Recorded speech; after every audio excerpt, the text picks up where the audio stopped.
कर्म और पद की गरिमा। मैं भला तो जग भला, तू बुरा तो जग बुरा।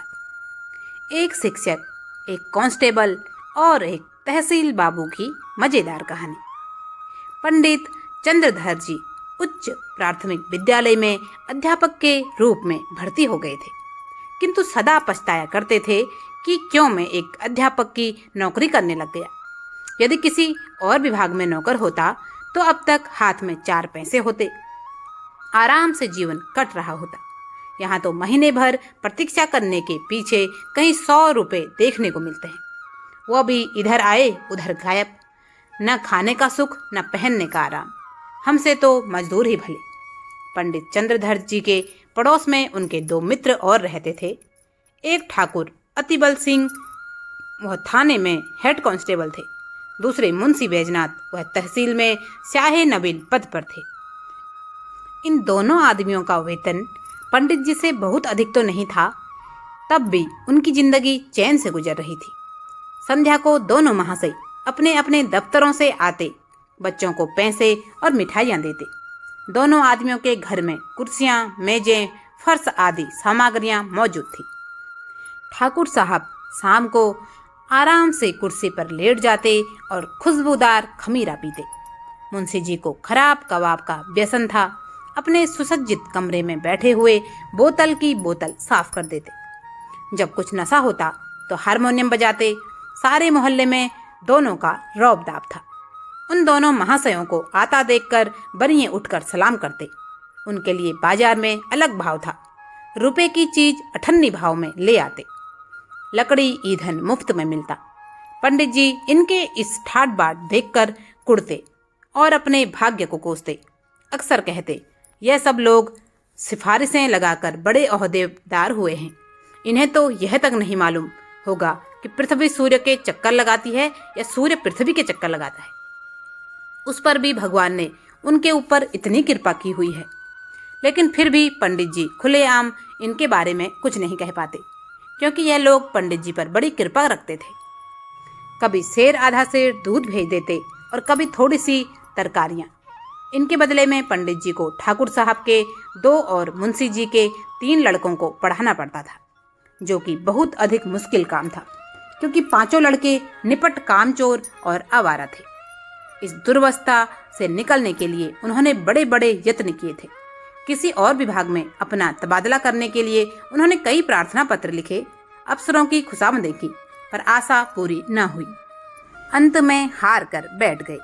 वे शिक्षक की नौकरी से दुखी जरूर थे, किंतु फिर भी अपने काम में कमी न होने देते।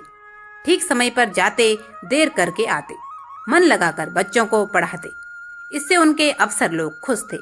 साल में कुछ इनाम देते और वेतन वृद्धि का जब कभी अवसर आता उनका विशेष ध्यान रखते। एक बार सावन के महीने में मुंशी बैजनाथ और ठाकुर अतिबल सिंह ने श्री अयोध्या जी की यात्रा का कार्यक्रम बनाया। दूर की यात्रा थी। हफ्तों पहले से तैयारियां होने लगी। दोनों महाशयों ने 1-1 सप्ताह की छुट्टी ली और अयोध्या जी चले। पंडित जी को भी साथ चलने के लिए बाध्य किया, क्योंकि मेले ठेले में एक फालतू आदमी से बड़े काम निकलते हैं। पंडित जी असमंजस में पड़े, परंतु जब उन लोगों ने उनका पूरा खर्चा उठाना स्वीकार किया तो इनकार न कर सके और अयोध्या जी की यात्रा का ऐसा सुअवसर पाकर न रुक सके। 1 बजे रात को गाड़ी छूटती थी। यह लोग खा पीकर स्टेशन पर आ बैठे। जिस समय गाड़ी आई, चारों ओर भगदड़ सी पड़ गई। हजारों यात्री जा रहे थे। उस उतावली में मुंशी जी बैजनाथ पहले निकल गए और ठाकुर जी और पंडित जी से बिछड़ गए। पंडित जी और ठाकुर साहब साथ थे, एक डिब्बे में बैठे थे। इस आफत में कौन किसका रास्ता देखता है। गाड़ियों में जगह की बड़ी कमी थी, परंतु जिस डिब्बे में ठाकुर साहब थे उसमें केवल 4 मनुष्य थे। वह सब लेटे हुए थे। ठाकुर साहब चाहते थे कि वह उठ जाएं तो जगह निकल आए। उन्होंने एक मनुष्य से डांट कर कहा, उठ बैठो जी, देखते नहीं हम लोग खड़े हैं। मुसाफिर लेटे लेटे बोला, क्यों उठ बैठे जी, कुछ तुम्हारे बैठने का ठेका लिया है? ठाकुर, क्या हमने किराया नहीं दिया है? मुसाफिर, जिसे किराया दिया हो उससे जाकर जगह मांगो। ठाकुर, जरा होश की बातें करो। इस डब्बे में 10 यात्रियों के बैठने की आज्ञा है। मुसाफिर, यह थाना नहीं है, जरा जुबान संभाल कर बातें कीजिए। ठाकुर अतिबल सिंह थोड़े हैरान हुए कि यह कौन सा यात्री है जो उन्हें जानता है। ठाकुर, तुम कौन हो जी? मुसाफिर, हम वही हैं जिस पर आपने खुफिया फरोशी का अपराध लगाया था, जिसके द्वार से आप नगद 50 रुपये लेकर टले थे। ठाकुर, आहा, अब पहचाना, परंतु मैंने तो तुम्हारे साथ रियासत की थी, चालान कर देता तो तुम सजा पा जाते। मुसाफिर, और मैंने भी तो तुम्हारे साथ रियासत की कि गाड़ी में खड़ा रहने दिया, ढकेल देता तो तुम नीचे चले जाते और तुम्हारी हड्डी पसली का पता न चलता। इतने में दूसरा लेटा हुआ यात्री जोर से ठहाका मारकर हंसा और बोला, क्यों दरोगा साहब, मुझे क्यों नहीं उठाते? ठाकुर साहब क्रोध से लाल हो रहे थे। सोचते थे अगर थाने में होता तो इनकी जुबान खींच लेता, पर इस समय बुरे फंसे थे। वह पहलवान मनुष्य थे, पर यह दोनों मनुष्य भी हट्टे कट्टे थे। ठाकुर, अपने संदूक नीचे रख दो, बस बैठने भर की जगह हो जाए। दूसरा मुसाफिर बोला, सामान नीचे क्यों रखा जाए, आप ही क्यों ना नीचे बैठ जाएं? इसमें कौन सी हेठी हो जाएगी? यह थाना थोड़ी है कि आपके रौब में फर्क पड़ जाएगा। ठाकुर साहब ने उसकी ओर भी ध्यान से देखकर पूछा, क्या तुम्हें भी मुझसे कोई बैर है? मैंने तुम्हारा क्या बिगाड़ा है? तुम्हारी तो सूरत भी नहीं देखी। दूसरा मुसाफिर, आपने मेरी सूरत नहीं देखी होगी, पर आपकी मैंने देखी है। इसी कल के मेले में आपने मुझे कई डंडे लगाए, मैं चुपचाप तमाशा देखता था, पर आपने आकर मेरा कचूमर निकाल दिया। मैं चुपचाप रह गया, पर घाव दिल पर लगा हुआ है, आज उसकी दवा मिलेगी। यह कहकर उसने और भी पांव फैला दिए और क्रोधपूर्ण नेत्रों से देखने लगा। पंडित जी अब तक चुपचाप खड़े थे, डरते थे कि कहीं मारपीट ना हो जाए। अवसर पाकर ठाकुर साहब को समझाया। जो ही तीसरा स्टेशन आया, ठाकुर साहब ने बाल बच्चों को वहां से निकालकर दूसरे डिब्बे में बिठाया। इन दोनों दुष्टों ने उनका असबाब उठा उठाकर जमीन पर फेंक दिया। जब ठाकुर साहब गाड़ी से उतरने लगे तो उन्होंने उनको ऐसा धक्का दिया कि बेचारे प्लेटफॉर्म पर ही गिर पड़े। गार्ड से कहने दौड़े थे कि इंजन ने सीटी दी, जाकर गाड़ी में बैठ गए। उधर मुंशी बैजनाथ की ओर भी बुरी दशा थी। सारी रात जागते गुजरी, जरा भी पैर फैलाने की जगह न थी। आज उन्होंने जेब में बोतल भरकर रख ली थी। प्रत्येक स्टेशन पर 2-2 पैक ले लेते थे। फल यह हुआ कि पाचन क्रिया में विघ्न पड़ गया। एक बार उल्टी हुई और पेट में मरोड़ होने लगी। बेचारे बड़े मुश्किल में पड़े, चाहते थे कि किसी भांति लेट जाएं, पर वहां पर पैर हिलाने को भी जगह न थी। लखनऊ तक उन्होंने किसी प्रकार जब्त किया तो आगे चलकर विवश हो गए। एक स्टेशन पर उतर पड़े, खड़े ना हो सकते थे। प्लेटफॉर्म पर लेट गए। पत्नी भी घबराई, बच्चों को लेकर उतर पड़ी। सामान उतारा, पर जल्दी में ट्रंक उतारना भूल गई। गाड़ी चल दी। दरोगा जी ने अपने मित्र को इस दशा में देखा तो वह भी उतर पड़े। समझ गए कि हजरत आज ज्यादा ही चढ़ गए। देखा तो मुंशी जी की दशा बिगड़ गई थी। ज्वर, पेट में दर्द, नसों में तनाव के और दस्त, बड़ा खटका हुआ। स्टेशन मास्टर ने यह दशा देखी तो समझा हैजा हो गया है। हुक्म दिया कि रोगी को अभी बाहर ले जाओ। विवश होकर मुंशी जी को लोग एक पेड़ के नीचे उठा लाए। उनकी पत्नी रोने लगी। डॉक्टर की तलाश हुई। पता लगा कि डिस्ट्रिक्ट बोर्ड की तरफ से वहाँ एक छोटा सा अस्पताल है। इन लोगों की जान में जान आ गई। किसी से यह भी पता चला कि डॉक्टर साहब इन्हीं के इलाके के रहने वाले हैं। ठांडस बदा। दरोगा जी अस्पताल दौड़े, डॉक्टर साहब से सारा समाचार कह सुनाया और कहा, आप चलकर जरा उन्हें देख तो लीजिए। डॉक्टर ने सब वृतांत सुनकर रुखाई से बोले, सवेरे के समय मुझे बाहर जाने की आज्ञा नहीं है। दरोगा, तो क्या मुंशी जी को यहीं ले आएं? डॉक्टर, हाँ, आपका जी चाहे तो ले आइए। दरोगा जी ने दौड़ धूप कर एक डोली का प्रबंध किया। मुंशी जी को लाद कर अस्पताल लाए। ज्यों ही बरामदे में पैर रखा, डॉक्टर ने डांटते हुए कहा, हैजे के रोगी को ऊपर लाने की आज्ञा नहीं है। बैजनाथ अचेत तो थे नहीं। आवाज सुनी, पहचाना, धीरे से बोले, अरे यह तो बिल्होर के ही हैं। भला सा नाम है, तहसील में आया जाया करते हैं। क्यों महाशय, मुझे पहचानते हैं? डॉक्टर, जी हाँ, खूब पहचानता हूँ। बैजनाथ, पहचान कर भी इतनी निष्ठुरता? मेरी जान निकल रही है, जरा देखिए मुझे क्या हो गया। डॉक्टर, हाँ, यह सब मैं ठीक कर दूंगा, और मेरा काम ही क्या है, पर मेरी फीस? दरोगा जी, अस्पताल में कैसी फीस जनाब? डॉक्टर, वैसी ही जैसी इन मुंशी जी ने वसूल की थी जनाब। दरोगा, आप क्या कह रहे हैं, मेरी समझ में नहीं आ रहा। डॉक्टर, मेरा घर आप ही के घर के इलाके में है, वहाँ मेरी थोड़ी सी ज़मीन है, साल में 2 बार उसकी देखभाल के लिए जाना पड़ता है।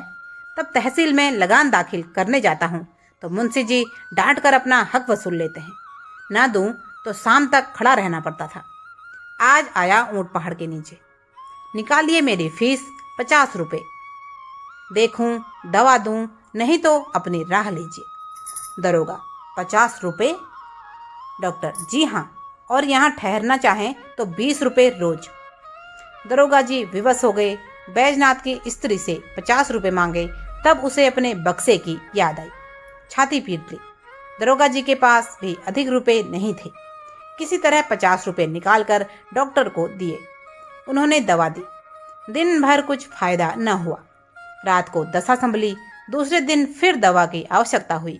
मुंशी जी की पत्नी का एक गहना जो 100 रुपये से कम का न था, बाजार में बेचा गया। तब काम चला। डॉक्टर को दिल में खूब गालियां दी। श्री अयोध्या जी में पहुंचकर स्थान की खोज हुई। पंडों के घर जगह न थी, घर घर में आदमी भरे हुए थे।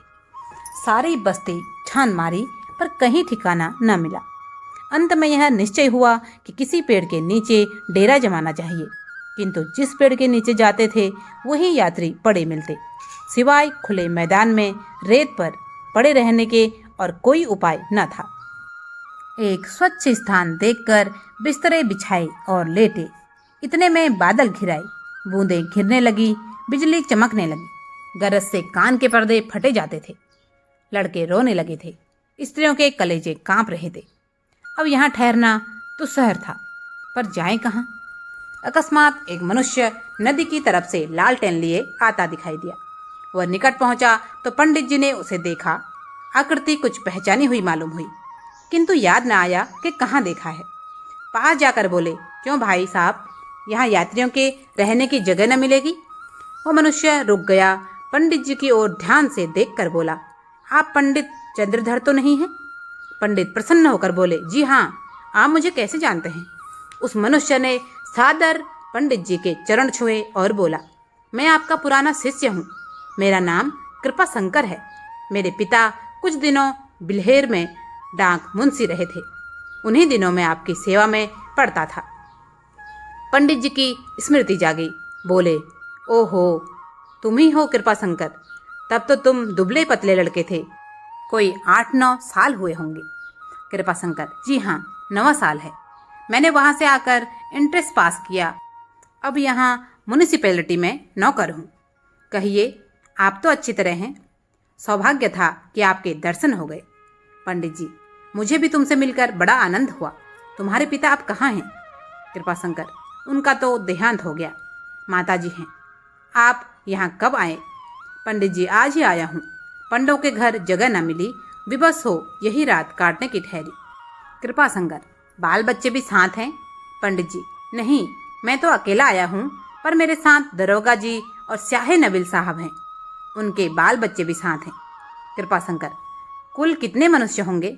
पंडित जी, हैं तो 10, किंतु थोड़ी सी जगह में निर्वाह कर लेंगे।